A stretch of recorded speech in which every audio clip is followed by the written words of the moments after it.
What up, my peoples? Welcome back to the channel. I hope everyone is healthy and well today. Today, we'll be reacting to why American companies usually fail in Europe. Man, this was highly recommended, man. Let's jump right into this. On the 30th of December 1997, America's largest grocery chain, and at the time the world's largest company, Walmart, opened its first store in Germany.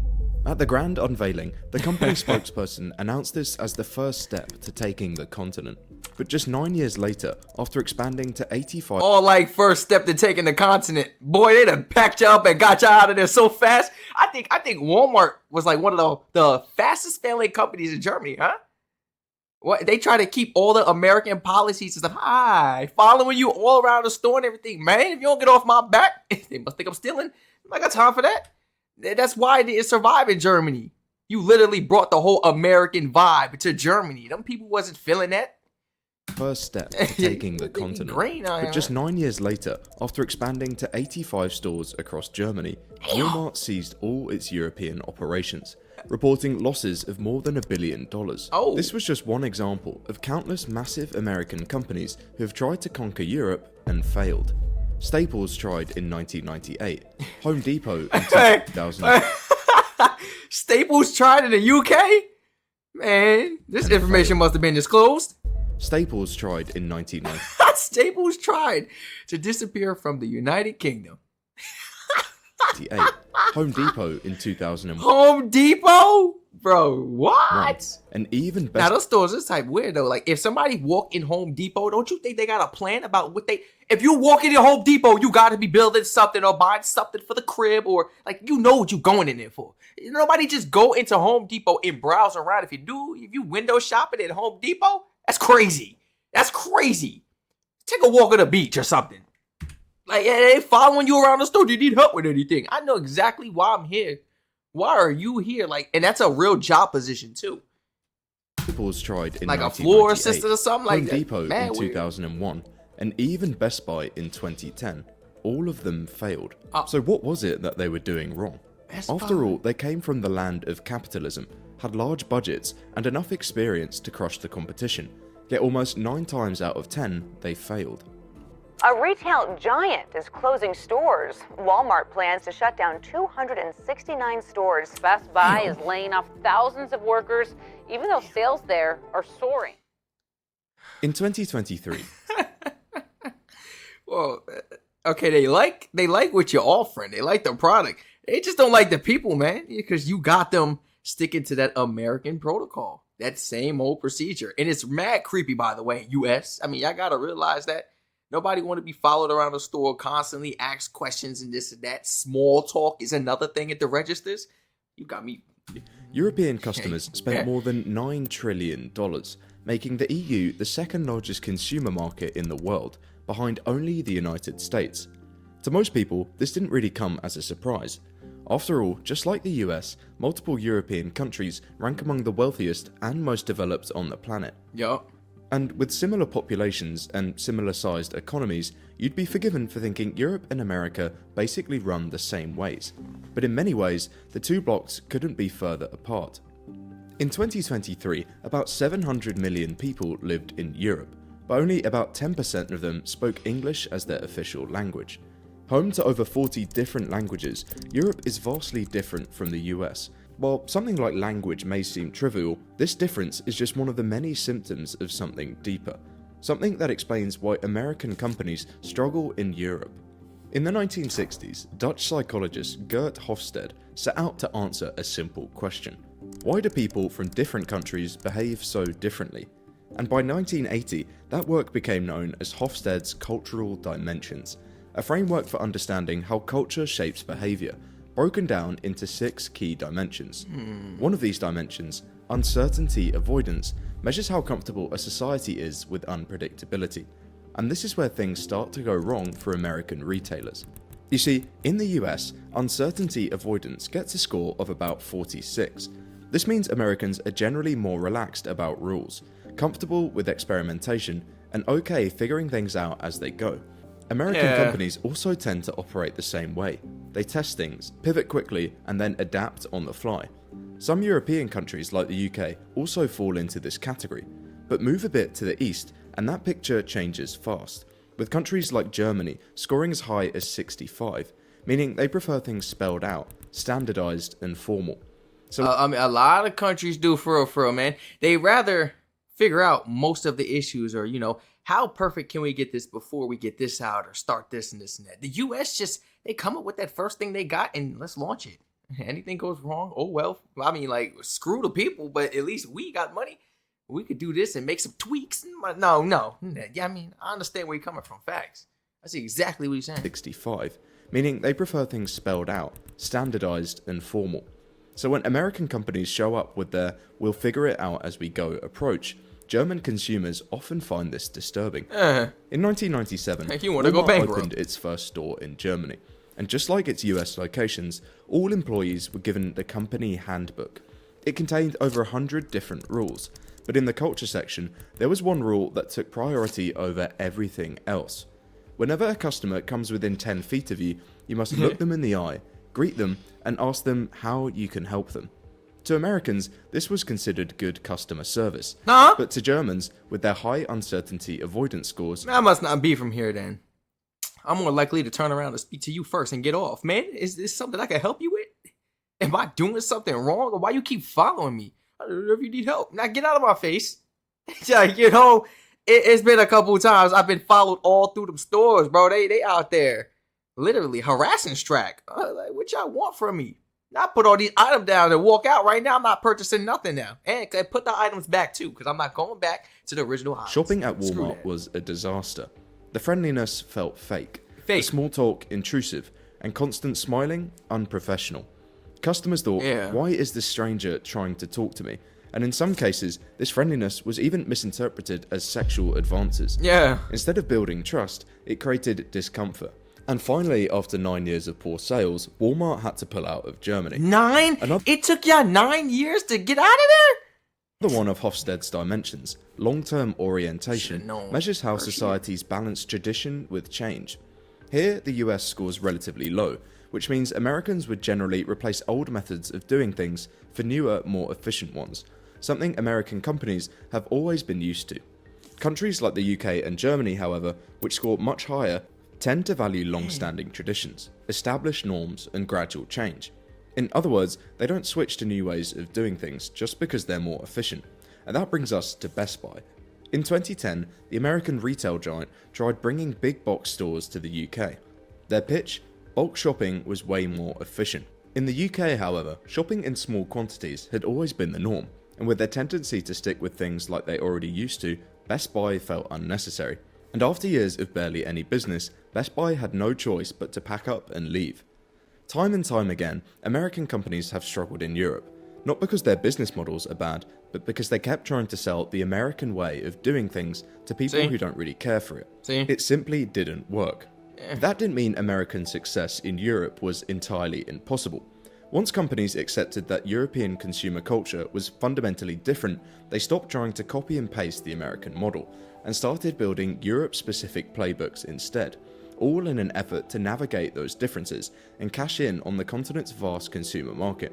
But as they quickly discovered, this was going to be easier said than done, because unlike what they were used to, Europe wasn't just another market. It was a collection of different values, cultures, and people that had just happened to share the same continent. But it was natural though. Like, imagine having to teach this to new people. Like, oh wait. Second thought. Wait a minute. We're not bringing Americans from here to the country now to work for the company. You know what I'm saying? These is people straight out of the country. Different ethnicities and everything. So they still got to do the orientation, but they gonna catch on a little bit more. Wait, so basically Walmart was forcing those, say you got a Walmart in the UK. You're gonna force British people to stick to American procedures and stuff when it comes to customer service? You know how weird that gotta be for the people? That's like literally trying to pass an exam, bro. Y'all gotta learn a whole new way, and it's weird. Oh my gosh. So like, Walmart was literally forcing those people. The American way. You got me messed up. People would be like, this is odd. Of different values, cultures, And they got people that had fired. just happened to share the same continent. In 1985, Domino's Pizza opened its first store in Europe, located in Bedfordshire, England. Unlike its US locations, which were mostly large restaurants, things in the UK were completely different. Brits didn't eat out nearly twice as much as Americans did, so instead of opening large suburban restaurants, Domino's focused on small stores in student-packed areas that prioritised delivery over dining. And it worked. By 1999, they'd expanded to over 200 stores, and in less than a decade, that number had more than doubled. Ooh. From Domino's perspective, the lesson was clear. They'd found a winning model. And for an American company, that meant one thing: scale it. You see, for decades, these companies have been trained to replicate whatever works, and it all comes down to how the US is structured. With shared language, media, and consumer expectations, the US is more or less a unified market, so a strategy that works in one part of the country will almost always work everywhere else. This is why Walmart can roll out identical stores nationwide, why McDonald's sells the same menu. Yeah, because everybody else around the world is basically the same, man. When it comes to us, we're the only weirdos. Literally. So if it works in one country, yo, I'm dumping the whole bank account into it, because it's gonna work in every other country. And the people that travel here, to travel there, they're gonna like it and enjoy what we got going, because we doing it right over here, baby. You know what I'm saying? That's what I be talking. And it's not really hard to catch on to, honestly. But I guess, I mean, when a operation, a CEO, doesn't want to actually do some research and dig deep into another country and how they do things, it's kind of disrespectful. It kind of is like, spit in the face. I'm not going to lie. Because it's like, well, we don't care what they got going on. They're going to purchase this. As if you guys didn't have other places to go to before this whole joint opened up in your country. Like, oh my gosh. All right. Let's go. Mickey D's is very successful. What about Five Guys? Y'all got Five Guys in the UK? Five Guys is doing well in Australia. So I assume they doing well in the UK. It's them big franchises that like Walmart, this, that. It's not hard. Just get people to do it the UK way. Do it the German way. You know what I'm saying? Just do it the European way. How about that?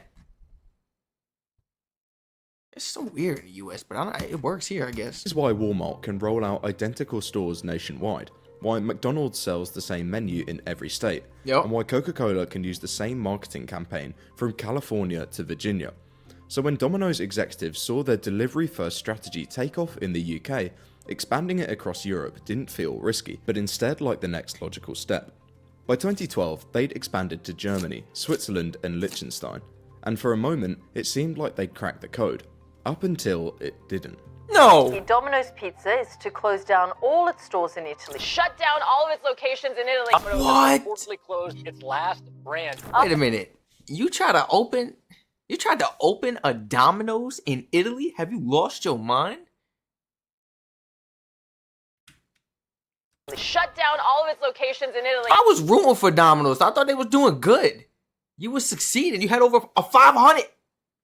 Oh, that is crazy. Domino's has reportedly closed its last branch. After it failed to win over Italians with its mass-produced pizzas. In 2015, Domino's entered Italy, the birthplace of pizza, with its European playbook, This is what we're talking making about. pizzas as fast as possible and delivering it to people's doorsteps. But in Italy, pizza wasn't just another meal, it was their culture, something that had been crafted with care and eaten straight out of an oven. Domino's, of course, ignored this. After all, its European strategy was working in other parts of the continent, so why wouldn't it work here? Just 7 years later, the company collapsed, filed for bankruptcy, and shut down all 29 locations across the country. I don't even know why you A tried fraction it. of the nearly 800 it had once projected. Oh. This One Europe strategy isn't exactly unique to Domino's either. In the 1980s, Coors, the American beer company, successfully expanded to the UK with its Turn It Loose advertising. Pause. I don't drink beer, so of course I'm not going to. Never mind. I don't even drink beer, so of course I don't. British consumers loved it, so they scaled the campaign to Spain. But when it launched, Turn It Loose was immediately interpreted as a common Spanish expression, meaning suffering from diarrhea. And just like that, the brand image was destroyed. Oh, this is one of those situations where we just, like how people get tattoos of like, Japanese words and this and that. And you walking around and the shit say water. Oh my gosh. Y'all be killing me with this, bro. I can't stand it. I can't stand it, bro. meaning suffering from diarrhea. And just like that, the brand image was destroyed. Time and time again, American companies have failed in Europe because they underestimate the time, money, and commitment required to succeed there. They treat Europe like the US, a collection of similar markets with minor variations. But in reality, Europe is far too diverse for this logic to work. Oh, yeah. In other words, a product that sells well, or a marketing campaign that resonates in one European country, won't necessarily work in another, even if they share a border. Many American companies have struggled to adapt to this, and even when they recognize the problem, they often choose to ignore it, because building country-specific strategies is expensive, slow, and difficult to scale. It's just too much of a thought. I think it's too much for the Dome to handle, and that's exactly why they can't succeed and go forward. That's exactly why. No. It ain't none of that. Well, it is all that other stuff he said too. He's absolutely right. 1,000%. 1,000%. I feel like it's just like mind over matter. It's too complicated to even, fawn about. So they won't even dig deep into it. And okay, how can we do this? They don't want to stress that. Let's do it the US way. Country-specific strategies is expensive, slow, and difficult to scale. But Europe hasn't responded to this resistance with indifference. As American companies try to force their methods into European markets, Europe pushes back. And in 2024 alone, that pushback cost American companies more than $7 billion. Oh! American companies dominate. Whoa! Wait a minute. That's our tax dollars they was taking? Was that our money? Or was it the government's? Or the franchise? Whose money was that specifically?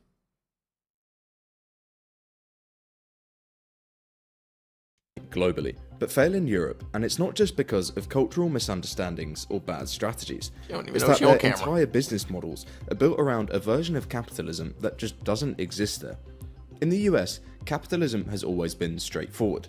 For the most part, government stays out the way, creating an environment where companies can take more risks, expand more aggressively, and then take the most amount of profit possible, even though this sometimes means engaging in child labour.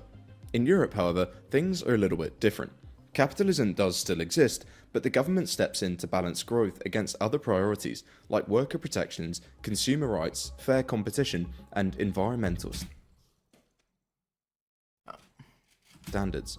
And even though the amount of regulation in Europe has recently been brought under scrutiny, for American companies this causes massive issues. In 1997, when Walmart entered Germany, it did the same thing that had made it successful in the US. It leveraged its relationship with manufacturers, got massive bulk discounts, and offered customers the lowest prices on the market. In less than a month, it received an official letter from the German government. Raise prices or face penalties. No. You see, instead of trying to compete, German retailers simply reported Walmart to the authorities for selling products below cost. Walmart executives, who'd built their entire business on being able to offer the lowest prices, were left confused. To them, this was just competition, but in Germany, it was a violation of fair competition laws. And complying didn't mean tweaking a few policies, it meant stripping away the very thing that made Walmart, its competitive pricing.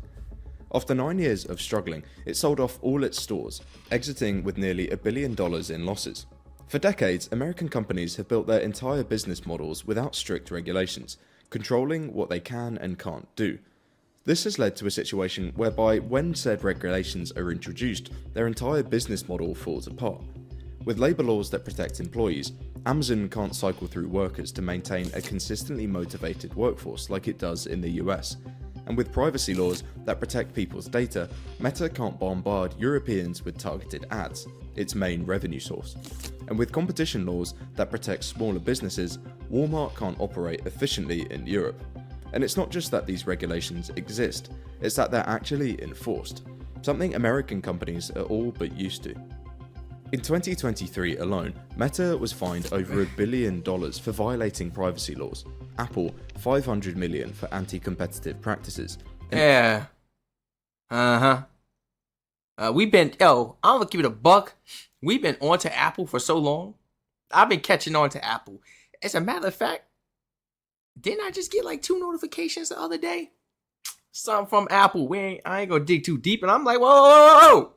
what the notifications is. I ain't, you know. Oh my gosh. Intel over 400 million for abusing its 400 million. anti-competitive practices, and Intel over 400 million for abusing its market position. In fact, Alphabet, Google's parent company, has been fined so many times by the EU that it now has a dedicated section for these fines in the balance sheet. In the US, however, companies barely get punished for things like this. No fines, no breakups, no consequences. Where American capitalism rewards whoever can grow the fastest, European capitalism balances growth with social welfare. And while this means European companies are often less dominant than their American counterparts, that's always been the plan. It's about confronting the fact that their entire business model, the strategies, the tactics, and the competitive advantages that made them successful was designed for a version of capitalism that simply doesn't exist in Europe. And adapting would require becoming a fundamentally different company, which for most of them just isn't working. For decades, American companies have thrived on a simple formula, finding out what works and scaling it no matter the cost. But in Europe, things have always operated on a different logic, one where cultural nuances matter, where stability is valued over disruption, and where regulations exist, not to slow down businesses, but to protect the people those businesses serve. That's what I'm saying. See, other countries truly care about the customers. They don't want to bother you. They want you to have a nice, peaceful shopping experience. Why do they need to change the way of this whole operation if it works? See what I'm saying? They know what the people want because they are the people. They live in the country. They travel or this and that or speak to other CEOs from these countries. They know about this. Us, you know, in America, you're in a bubble. You're in the United States of America. Unless you're flying out, you're in a bubble. You're only speaking to Americans, you know? It seems like we could barely get to the other side of the world when it comes to negotiating and contacting, speaking to people. It's easier for people in the UK to reach people in Germany or, you know, for just people, the countries in Europe in general, to be in talks with each other. While we are literally left out of the conversation out in yonder, figuring it out for ourselves, thinking we about to come here and take over. Like, why would they feel the need to change anything? They actually care. It seems like they care more about the deep relations, you know, and the respect of these people. They're not worried about mass producing. Like, you see how he said earlier in the video, if Germany or if UK, whoever decided that there was a faster way, you know, they noticed that there's a faster way to come up with something, do something else, maybe in a warehouse or anything. They're not about to set out a whole mass production to get to building a whole bunch of machines and stuff. It's not gonna happen. And I was looking at the video too, because the man was like doing it with his hand, crashed. I'm like, now that's crazy. But at the same time, you got to look at the quality, not the quantity. You got to look at the quality of things, and you don't change what works. Everybody knows that. But the U.S. will if it's faster. Can it generate more money in this amount of time? You know, screw the people. That's exactly what it is. No one might care about us and what we like. They get to changing things, and we see it in the store all the time. Like, why are they making like this? What is this? Oh, it don't taste the same. Yup. And no warning or nothing. It's for their own benefit, but they still be losing money. So I don't even understand. Like, oh my gosh. I don't even understand. They do it in the U.S. too. Please share your honest thoughts and opinions in the comments on this, guys. Exist, not to slow down businesses, but to protect the people those businesses serve. So for American companies to succeed in Europe, they must be willing to put in the work. Because at the end of the day, Europe isn't a single market waiting to be conquered. It's a dozen different markets, each with its own language, culture, and way of doing business. And until American companies truly accept that, they'll keep making the same billion-dollar mistakes for years to come. Nobody will ever learn, huh? Doing business. Nobody will ever learn? That is ridiculous. Please share your honest thoughts and opinions in the comment section down below. Feel free to like, comment, subscribe, turn all post notifications on, share the video and channel to your friends and family members, and tell them we on the road to 30K, baby. We gonna hit it, man. We gonna hit 30K. Daily uploads. We are staying consistent with the daily uploads on this channel. I'm giving y'all shorts too every 24 to 48 hours. And we're gonna be very, very consistent. I want to stream on Twitch and YouTube at the same time, depending on what I'm doing. You know, if I'm just chit-chatting with my peoples, both. But if we reacted to some videos, we're gonna be strictly on Twitch. That way I could, you know, chop it and split it up and do a little 1-2s. Stay safe, my peoples. Flood my comment section with some more videos for us to react to. And please feel free to check out all my social medias in the description. I got the Instagram. I just started posting on the Instagram. I'm about to start posting content and everything consistently on a daily basis on Instagram. I didn't make no TikTok, but I got an Instagram. I got the Patreon for the exclusive VIP access, like VIP content, stuff that you won't see on YouTube.